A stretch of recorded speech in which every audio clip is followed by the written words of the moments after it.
Before we start, just a quick reminder to hit that subscribe button. Only 2% are subscribed. At 1,000 subscribers, I'll be posting a special video. I hit delete on the voicemail, then jolted and tapped undo. "Mr. Carter, call us back today." The voice was calm. I felt my throat lock. I pressed the phone flat to the table. Footsteps moved in the hallway, hers closing in like a countdown. "I'm Alex, 29. I wiped my thumb on my jeans. The phone buzzed again once, a short stinger. I kept my face neutral and opened the fridge for noise. The screen lit the tabletop, waiting like a trap. "Who keeps calling you?" She leaned on the doorway, arms crossed. "Work mess." My smile was quick, my chest wasn't. She studied me, head tilted, eyes steady and unblinking. "Put it on speaker next time." Her tone made it a rule. I set the phone face down, palms sweaty, heart hammering. "Dinner at Marco's," I said, a decoy tossed fast. "We can." She watched my hands instead of my eyes. The phone buzzed under my palm twice, like it knew. I slid the phone into the drawer and nudged it shut. She arched a brow, unimpressed, then turned to the sink. Water roared, and the hiding felt louder than the faucet. "Get plates." Her voice was even, but it pinned me. I could smell the onions starting to blacken, a warning. The burning forced a choice: fan the smoke or talk. I killed the burner and missed the knob on purpose. "Spill it, Alex." She didn't raise her voice and it cut. "It's medical tests. I'm still figuring it out." "Which doctor?" She wiped her hands, slow, waiting. "City Clinic." An intern screwed up scheduling. I tried. She didn't move, no blink, no shift, just cold patience. The drawer hummed against the counter, a trapped bee sound. I opened it, grabbed the phone, and the notification glowed. Unknown number, same 3 digits. I felt cornered and small. "Speaker," she said and held out her hand. I hit decline, stupid reflex, too quick to mask. Her jaw tightens, not much enough to mark the moment. "This is not work." She stepped closer, crowding the lie. "I need a minute," I whispered, already out of minutes. She took a breath and pointed to the balcony door. "Fresh air," she said, like it was permission and test. I slid it open and let the autumn punch my lungs. Cold bit hard, and I knew stalls were done. Out there, I rehearsed 3 words and failed them all. I locked my elbows on the railing and counted. 8, then 9, then nothing that felt like courage. Behind me, the door hinges squeaked, a small verdict. She joined me, shoulder to shoulder, heat against cold. "Do I make the call for you?" No drama, just force. I stared at the street and saw exits that weren't real. "Give me the phone," she said, palm up, not shaking. I handed it over and watched my excuse leave my skin. She scrolled, saw the hospital banner, and stopped breathing. Her thumb hovered, then pressed call with a tiny click. I realized the decision had jumped without me. Ring, ring, the kind that stretches seconds into wire. She didn't look at me, which felt worse than shouting. I imagined the voice on the other end, patient and final. I braced for impact, and it kept coming. A nurse answered, warm and practiced, asking for me. She turned the phone toward my mouth, eyes on mine. I took it, pulse kicking, voice barely functional. "Hi, it's Alex Carter," I said, and the floor tilted. "Results ready. We recommend an urgent consult today." Today, the word punched clean through hope and pretense. She squeezed my wrist once, hard enough to anchor. I nodded, though no one could see that nod. The nurse offered a slot, and I heard myself agree. 2 hours, a location, a name that didn't matter yet. I hung up in the quiet, swallowed the balcony. She held my gaze like a vice and waited. "I was trying to protect you." My voice cracked and failed. "Don't protect me from my life," she said, breath steady. The clock on the oven clicked toward the appointment. I opened my mouth to tell her everything and stopped. I booked the ride and dropped the phone twice. She grabbed her jacket and waited at the door. I nodded like that settled something it didn't. We moved fast and left the stove cold behind us. In the elevator, she pressed the lobby button hard. Her reflection stared back at me with zero forgiveness. "You're coming in with me, no question, just direction." I swallowed and let the cables hum like warning. Traffic clotted, I counted green lights and bargains. She checked the calendar and held her breath. "Text me the suite number." Her thumb hovered, ready. I typed it and felt the walls close in. At reception, the tablet blinked for signatures and consent. "Emergency contact." She slid closer until our shoulders touched. "Put my name." Her voice carried no wiggle room. I typed letters slow while the clock sprinted. A tech called my last name and raised a wristband. She took it first and looped it on tight. "You can wait here," the tech gestured to chairs. "She stays," I answered, surprising both of us. We followed the tech through a door that hissed. "Vit." Alcine's breath holds a cuff that clamped. Her hand stayed near my elbow like a guardrail. I pretended not to lean and still leaned. A resident entered with a tablet and a practiced smile. "Rapid consult," imaging flagged something concerning. He looked to me. "Define concerning." My voice sounded borrowed and thin.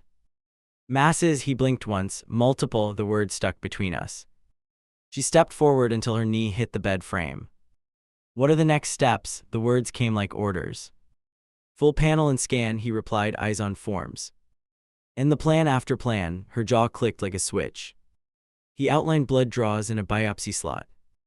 "No poetry, no comfort, just boxes to check." "Our attending reviews today," he added, almost apologizing. Today again, like a timer I couldn't stop. The phlebotomist rolled in with practiced speed and tape. Faint with needles, she lowered my chin and held stillness. I stared at a crack in the wall and counted. 4 vials later, the floor steadied enough to stand. We sat alone until the air felt crowded. I tried to joke and failed on delivery.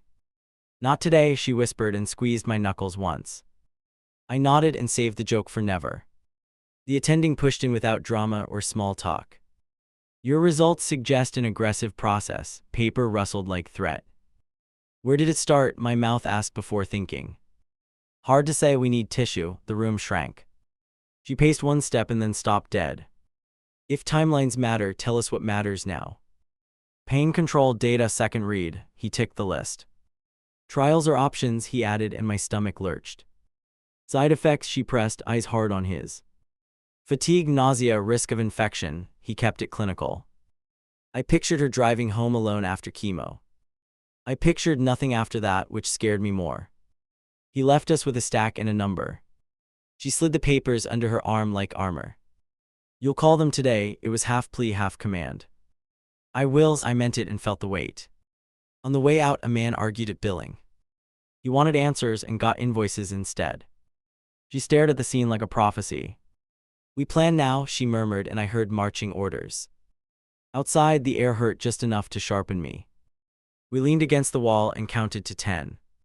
"Tell me everything you didn't say upstairs." "I was scared you'd run," I answered and hated it. "I don't run toward silence," she shot back quick. Her eyes were wet and refusing to fall.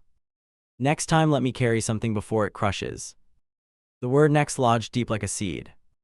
My phone pinged with the biopsy slot confirmation. "Tomorrow morning, early, nothing about guarantees." She took my phone and added 2 reminders. "Food first," she said, and my stomach twisted agreement. At the crosswalk, she reached for my wrist. "Repeat after me." She waited for my nod. "We show up, we ask, we push." I repeated every word and felt the ground answer. Back home, I opened the fridge and closed it. She set water on the table and watched me breathe. "Do I call your boss?" Her voice stayed steady enough. "Not yet," I said, and meant only for tonight. The hospital number lit again with a follow-up. She gestured for the speaker and I didn't resist. "Pre-op instructions," a nurse explained, crisp and fast. Nothing felt small anymore, which clarified everything. We packed a small bag with nothing sentimental. She tucked in chargers and a notebook, all function. "We're ready enough," she said, and forced a smile. I nodded and hid the tremor that gave me away. Night came with alarms set and clothes laid out. I stared at the ceiling and rehearsed being brave. She turned off the lamp and reached for my hand. I squeezed back and the dark pulsed like a drum. I slept in fragments and woke before the alarm. She was already awake and watching my face. "No more dodging," her whisper landed like a pact. "None," I said, and knew the morning would test it. I signed the consent line with a shaky flourish. She slid the pen away and held my wrist. "Last chance to ask anything," the nurse prompted, already gloving up. I tasted copper and nodded toward the tray. "Go." They prepped my side with brisk, efficient swabs. A drape rustled and the room shrank to rectangles. Deep breath on my count, the doctor's tone was steady steel. 3, the needle found me before 2 arrived. Air vanished, sound thinned to a hard whistle. My fingers clawed at the sheet and found nothing solid. "Stay still," a palm pinned my shoulder with precise pressure. I fixed on her shoelace and rode the burn. Sample 1, the click of the core cutter snapped. I flinched and she squeezed my forearm twice. We need 3 passes, the doctor added without apology. I felt sweat gather and refused to look up. Almost done, liar mercy, I didn't care. Another click, then a longer scrape through meat. I counted cracks in the ceiling until math blurred. One more, the room held its breath with me. Silence stretched, then a small satisfied exhale. Good yield, instruments moved with economical confidence. A bandage pressed down hard, sealing the new rule. Hold pressure 5 minutes, the nurse directed like a drill. I sat up too fast and the floor swayed. She braced my back with one quick forearm. Sip, a cup touched my lip and steadied the arc. Weakness tasted like surrender, and I swallowed anyway. The doctor returned with a tablet and clipped phrasing. Pathology will rush the read, his eyes avoided predictions.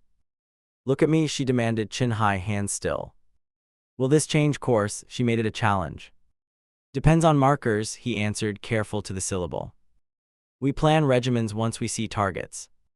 Her shoulders set like a locked door that would open. I realized she would drag me through any door. We were released to a quiet corridor that listened. I wanted jokes and only found gravel and heat. She took my phone and silenced every alert. You rest now, she ordered, then added, for once. An orderly wheeled by with someone moaning under blankets. I watched the wheels and saw my near future. Promise me something, she said, eyes unblinking and fierce. No more hiding when numbers start to drop. I promise, I answered and felt the weight click in. Not a gesture, a contract carved under skin. It scared me and I needed it anyway. Fear and resolve sat shoulder to shoulder, glaring. The elevator dragged us down like wet concrete. She leaned into me just enough to keep balance. We tell your sister after results, she decided with care. I nodded because resistance would break the day. Outside, the air punched harder than coffee ever could. My ribs ached where the needle argued with tissue. I checked the gauze and saw nothing leaking yet. She caught my hand and steered toward the curb, home. The ride back was thin conversation and rigid breathing. I watched buildings slide past like frames missing frames. Pain level, she asked, already opening the glove box. Manageable, I lied, and she tightened her grip. At home, I lowered onto the couch and froze. Standing again felt like climbing a muddy ladder. She set a timer and hovered 2 steps away. Wake me if I pass out, I tried to grin.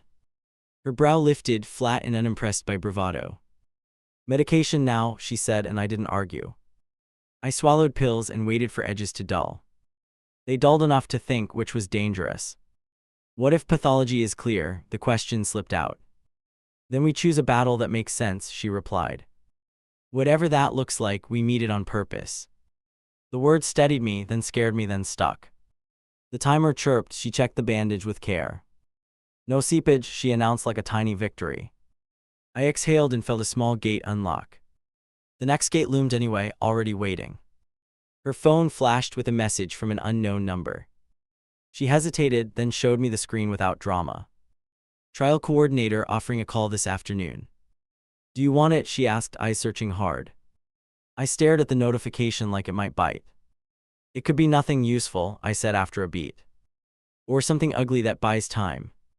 Time is ugly by default, she answered and pressed call. A woman's voice filled the room with careful optimism.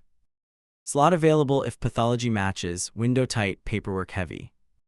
We asked about criteria and the part where bodies break. Close monitoring, significant risk, the voice confirmed, calm as stone. Send the details now, she paced and took notes. I watched her and felt both relief and shame. I had wanted to sleep through decisions and wake cured. That fantasy dried up and flaked away. Another alert, clinic wants vitals by evening upload. She grabbed the cuff and motioned for my arm. Last time you fainted, she warned with a ghost of humor. Different day, I said, and hoped the day believed me. Numbers appeared and hovered near thresholds like cliff edges. She snapped a photo and sent it before doubt grew. Done, she announced with a breath she needed. I realized I was breathing to match her rhythm. Dusk crawled in and made the room feel smaller. Pain ebbed, then surged, then settled into a throb. I pressed a pillow into my side and waited it out. Her fingers traced circles on my wrist until it eased. The trial email arrived with attachments and instructions. She opened it and scanned without blinking once. Travel required twice a week, strict, she summarized. Can we manage work? I asked, already knowing. We manage life, she countered and closed the laptop. Jobs adjust, living adjusts, us adjusts. The repetition wasn't comfort, it was a hammer. Somewhere inside me, a wall finally cracked open. We set alarms for calls we did not want. She labeled each one with verbs that sounded like orders. I watched the screen fill with tasks in D paths. I understood then that this was our map. Night crept in with a siren somewhere far away. I took another dose and tasted the edge of sleep. She pulled a blanket over us and rested her head. Tomorrow we push, she whispered, and left no room for retreat. The results page loaded while the phone trembled in my grip. She stood behind me, close enough to steady my breathing. Open it, she urged, fingers tapping twice on my shoulder. I clicked and the headline word emptied my chest, malignant. A call banner popped up before we could scroll. She hit accept and set it on speaker between us. Markers confirm advanced disease, the specialist began, precise and measured. I stared at a scratch on the table and listened. We need to discuss goals of care, the phrase landed hard. She straightened and planted both hands like anchors. What timeline are we actually facing? Her knuckles whitened once. Months came back and the silence grew teeth. I felt the room tilt, then right itself with effort. Define months, I pushed, mouth dry, spine tight as wire. 6 to 10 with treatment, fewer without, the voice replied. Her breath hitched, then steadied into something like resolve. We want aggressive options, she set the terms without blinking. There is a trial that fits your profile, the doctor answered. Travel and frequent monitoring required, he added, keeping it clinical. She nodded like the cost had already been paid. Before anything, we need forms completed, he continued, unsentimental and thorough. Resuscitation preferences, medical proxy, pain management levels. I tasted panic and metal and something thicker than fear. We'll fill them today, she declared and ended the call. The portal asked for decisions that stripped away illusions. Full code or limits, ventilators or not, feeding or not. She leaned in and spoke low near my ear. Choose what you would want if I wasn't here. I want to avoid machines if there's no return, I said. Her eyes flicked up, shiny but steady enough. You trust me to call it, she asked, voice almost brittle. I do, I answered, and the sentence burned clean. We submitted signatures and the proxy confirmation pinged. She looked at the screen as if it might bite. Your life is under my name now, she whispered, stunned. Only if things crash, I said, and felt the weight settle. Another alert prompted a pain scale entry for the chart. She held out the tablet and studied my face. Be honest, she urged, touching the edge of the device. I typed higher than pride wanted, and she nodded sharp. The trial nurse called within minutes and got to logistics fast. First infusion tomorrow at dawn, premeds tonight, strict hydration. Any recent fevers, she checked, moving down her checklist. No, I answered and prayed the truth held. We also run a fertility consult now, she added gently. The word cracked something I didn't know was fragile. I glanced at her and found the question waiting. We decide that together, she said, voice fierce and mild. I want to talk but not now, I managed through the throb. She closed her eyes once and opened them clear. Later today, she bargained, palm warm on my back. Later today, I agreed, and the promise stuck. We packed the binder with approvals and insurance codes.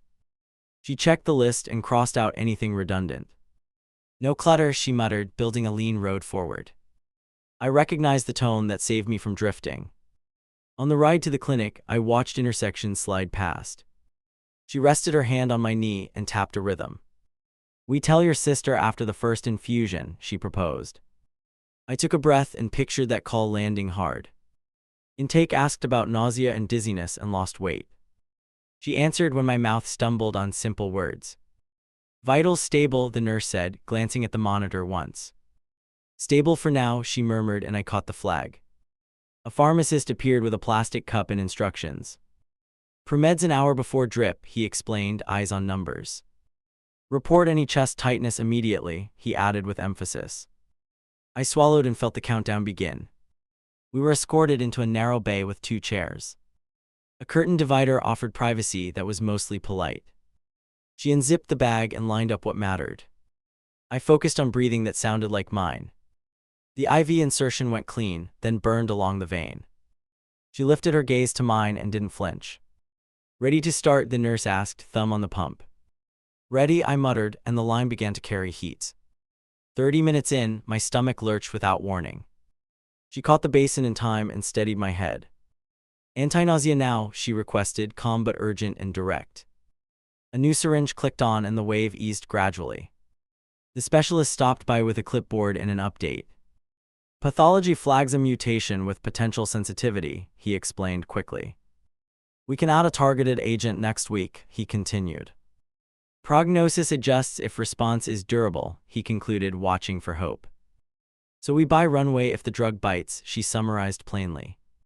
He inclined his head and moved on without ceremony. I held her eyes and felt something cautious ignite. The future didn't open, but it blinked. Mid-infusion, the monitor beeped an uneven warning. My pulse spiked and a chill ran through my arms. "Slow the rate," the nurse instructed, already dialing it back.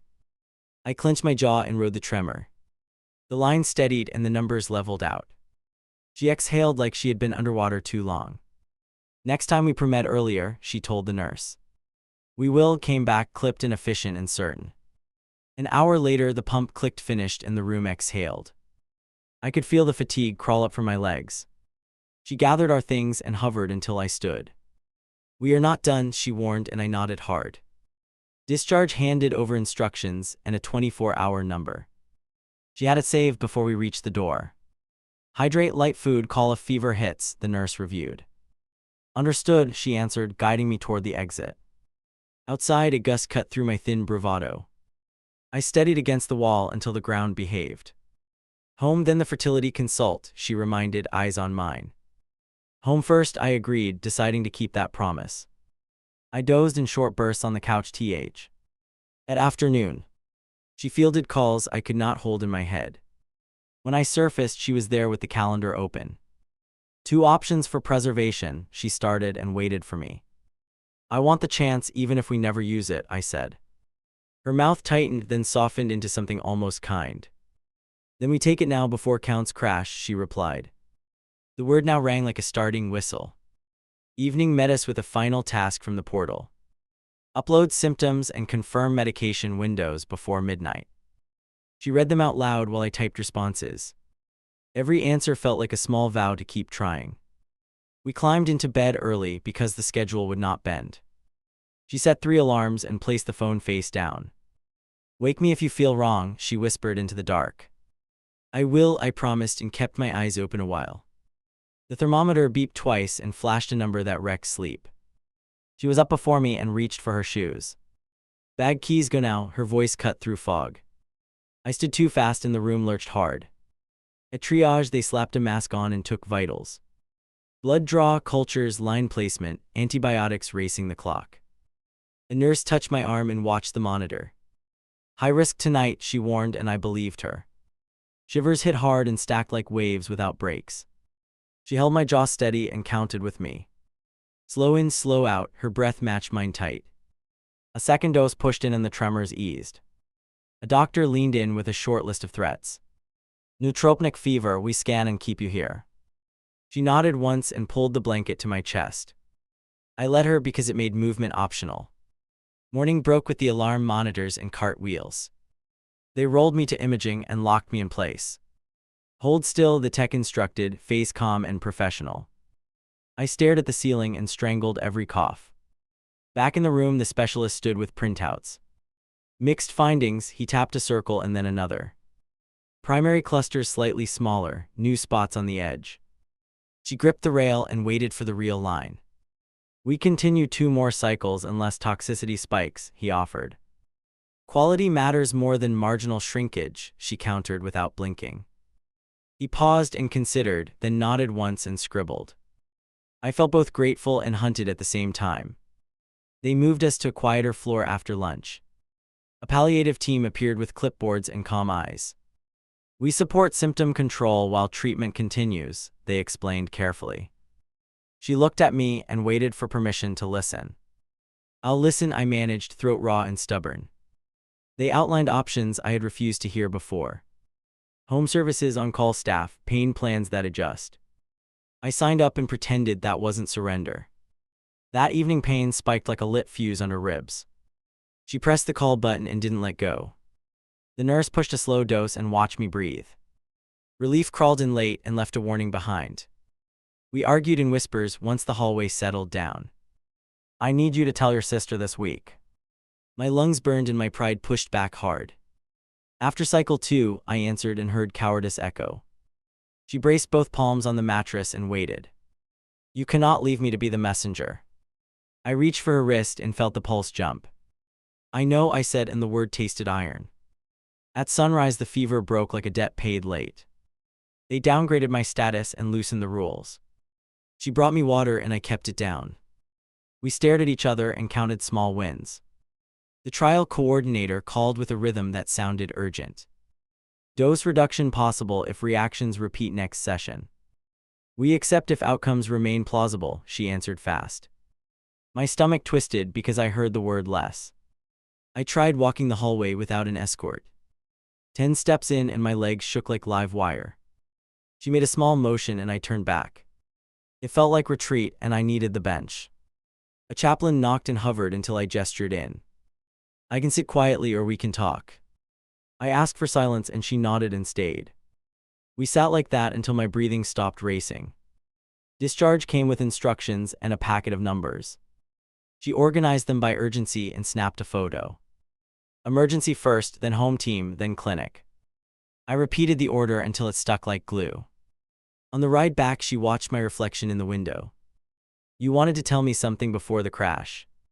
I rubbed my sternum and felt the ache answer. I wanted to say stop, I admitted and flinched.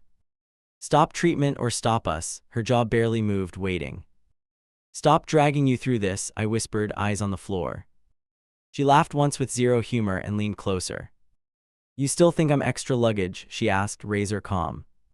I shook my head and it didn't feel convincing. I think I'm asking you to burn for nothing. She SE'd 2 fingers to my lips and stared hard. Then demand meaning with me, not solitude, she whispered, unwavering. Back at home, the power flickered and came back. We climbed the stairs slow and paused at the top. I recorded messages last night, I confessed, throat tight. Do I delete them? I asked, almost pleading. Keep them, she said, eyes clear and stubborn. Make more when you feel strong enough. The answer surprised me and landed like permission. I nodded once and let the air in deeper. An email arrived with the fertility results from earlier. Poor count, low motility, chances dropping each month. She read it, exhaled, and took my hand without shaking. We try anyway, she said and squeezed hard. I stared at the ceiling and felt time stretch thin. I want you to have a life even if mine stalls. She closed her eyes and measured her words like charges. My life includes you until you release me, she answered. Cycle 2 started with extra premeds and a slower rate. The line burned less and my shoulders relaxed a notch. I watched the bag drop and thought about the number. Days were becoming ledger entries with breath attached. Halfway through the drip, my chest tightened without warning. She saw it before I spoke and raised her hand.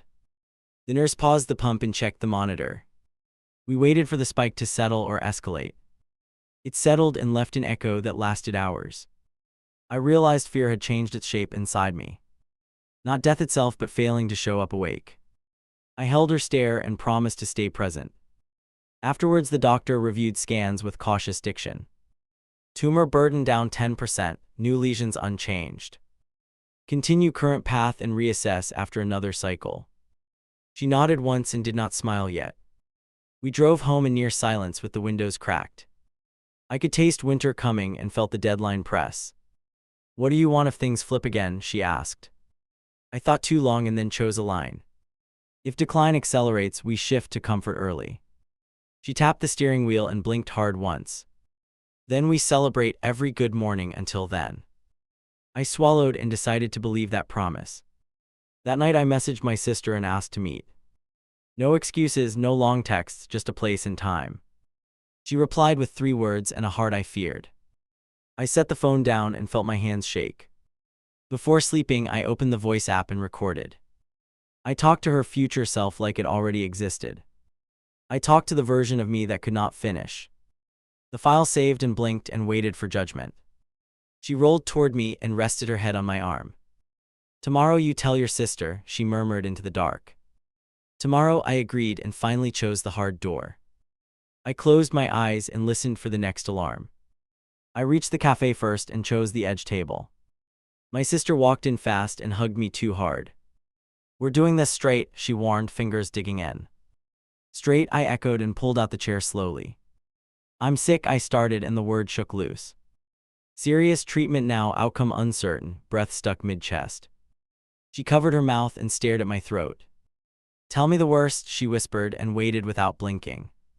"Months if drugs help, fewer if they don't." She shut her eyes like that paused gravity. "Who knows besides me?" Her hands curled into fists. "Her and the team," I answered and braced for impact. Her palm landed on the table like a gavel. "You thought about hiding this until the end." The truth flushed my face and dragged heat upward. "I almost did," I admitted and hated the echo. "She isn't leaving," my sister said, voice flat and fierce. "Don't insult her by assuming she will." I swallowed and nodded once because she was right. "Okay," I agreed and felt something unclench. We ordered water because choices felt heavy and pointless. She tapped her straw and leaned in with purpose. "What do you need from me now?" "Presents," I said and realized that was everything. She reached across and squeezed my forearm twice. "I'm yours for this," she promised, eyes bright with anger. "Text me tasks or I invent my own." I half smiled because that threat sounded helpful. Back home, the portal chimed with a new appointment. Clinic wanted labs in the morning at 7. She checked the time and pointed at my bag. "No late night," she said and started a laundry cycle. At dawn we queued for blood draws and vitals. The nurse glanced at the numbers and frowned brief. "Doctor will review before infusion," she said, tone careful. I felt a shadow climb before the call even came. The specialist pulled us into a small consult room. Counts dropped despite adjustments, he opened, eyes on screen. "We pause therapy 1 week and repeat labs Monday." The pause sounded like retreat and stung worse than fever. "Does the break risk progression?" she asked without raising volume. He took a beat and then gave the honest version. "Yes, we balance risk against organ damage," he answered. Silence folded around us and didn't release quickly. We left with masks and a list of precautions. On the sidewalk she stopped and faced me square. "We use the week to build support," she said. I knew what that meant and my chest tightened. We spent the next hour texting people who mattered. Short messages, clear asks, not a single apology. Meals for 3 days, rides on lab mornings. She delegated with precision and grace that cut deep. By afternoon, my sister arrived carrying a charged phone. She hugged me softer and set a timer for meds. "Mom wants to come this weekend," she said carefully. I winced, then nodded, then breathed through the squeeze. Night found me crawling to the bathroom on shaking legs. She woke instantly and guided me back with patience. "Hydration now," she ordered, passing the straw toward me. I drank and felt the cramp loosen its grip. The next morning I dared a short walk outside. Halfway down the block, my ankles wobbled and locked. She took my elbow and turned us gently around. "It counts," she said and pressed her forehead briefly to mine. The trial nurse called with a tight-sounding update. "New cohort full, we hold your spot 1 week. If counts fail again we must withdraw," she added. The word withdraw landed like a trap I could see. I stared at the wall and counted backward from 20. She sat opposite me and matched every number aloud. "Nothing final yet," she reminded, tapping her knee softly. I wanted to agree and only managed to nod. Pain flared that afternoon and refused to quiet down. She paged the palliative line and described the pattern crisply. They adjusted the schedule and recommended a rescue dose. I took it and waited for the storm to thin. I woke after sunset with my head clearer. She sat with a notebook open and a new plan. "Home nurse visit tomorrow morning," she announced, eyes scanning. "Also therapy referral for you if you want." "I might," I said, surprised to hear that voice. "Say the word and I book it," she offered. "I'm tired of sounding brave," I confessed, barely audible. "Then stop," she answered and squeezed my fingers once. The home nurse arrived and taught us smarter tricks. How to lift without tearing stitches, how to breathe through spikes. She watched us try and nodded at the rhythm. "Call early, don't wait," she advised and marked the chart. Later, my sister and I sat on the steps. Cars passed and each engine sounded like a countdown. "You're different," she observed, not unkind, just blunt. "I chose honesty late," I replied and felt the sting. "Late still beats never," she answered, bumping my shoulder. "Also, I brought cookies," she added with a tiny grin. We laughed short because the moment allowed it. Then the laughter faded and left a quiet challenge. Lab day returned and the phlebotomist found a vein fast. We watched the vials line up and tried not to weigh them. "Results this afternoon," she informed, securing the tape snug. We went to the car and waited out static. The portal updated with numbers that told a story. Count still low, kidney values nudging the wrong direction. She called the clinic before I could form a question. "Guidance please," she requested, voice like a tightened rope.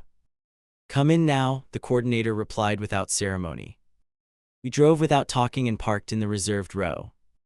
Inside, the specialist met us with a resigned posture. "We recommend ending the trial and pivoting to comfort." The sentence hit and hollowed out the center. I opened my mouth and nothing coherent arrived. She stepped closer until our shoulders touched like armor. "What support can start today?" she asked, eyes sharp. They organized oxygen and a bed that lifts. They called in prescriptions and scheduled a visit tonight.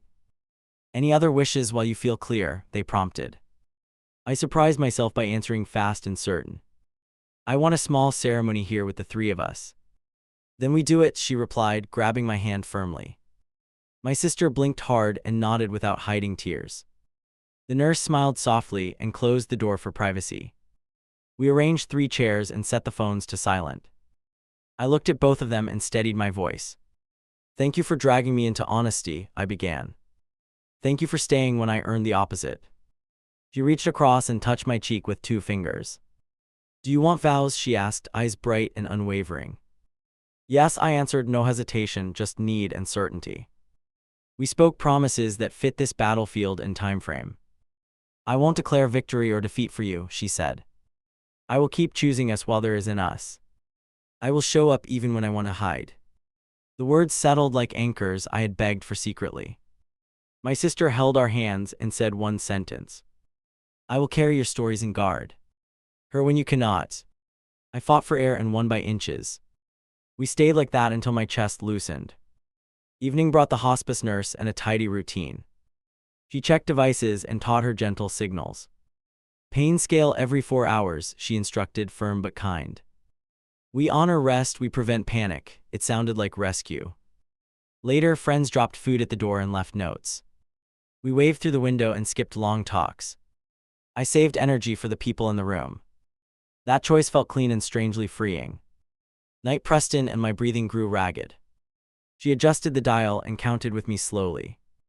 "Follow my pace," she urged, eyes not leaving mine. I followed and the panic backed off 1 step. In the early hours, I woke to her whisper.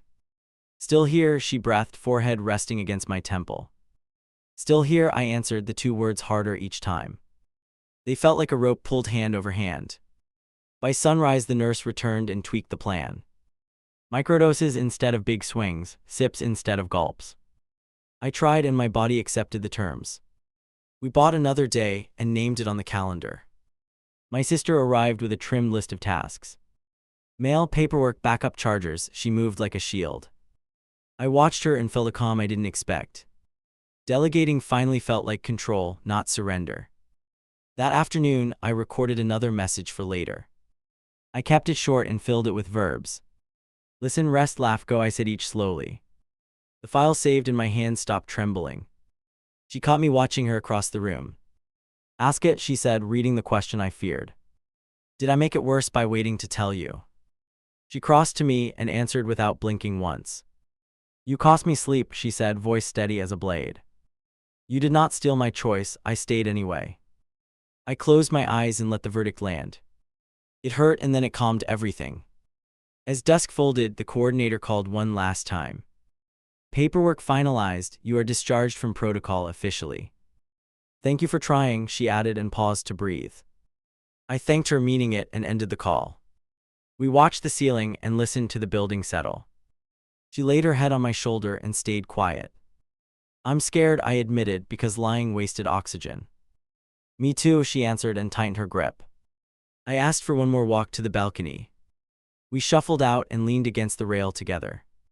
Traffic hissed below and life continued without flinching. "I choose you," she said and waited for my answer. "I choose you," I told her and meant every syllable. We stood until my legs trembled and my breath thinned. Inside, she helped me back and fixed the tubing gently. I watched her hands and felt both terror and gratitude. Before lights out, I reached for her wrist again. "If I fade suddenly, release me quickly," I asked. She closed her eyes once and then opened them clear. "I will honor you, not the fear," she promised. We lay there and counted heartbeats through the quiet. Each one felt like a decision made in real time. I knew what tomorrow might bring and kept breathing anyway. When sleep finally came, I held onto her hand.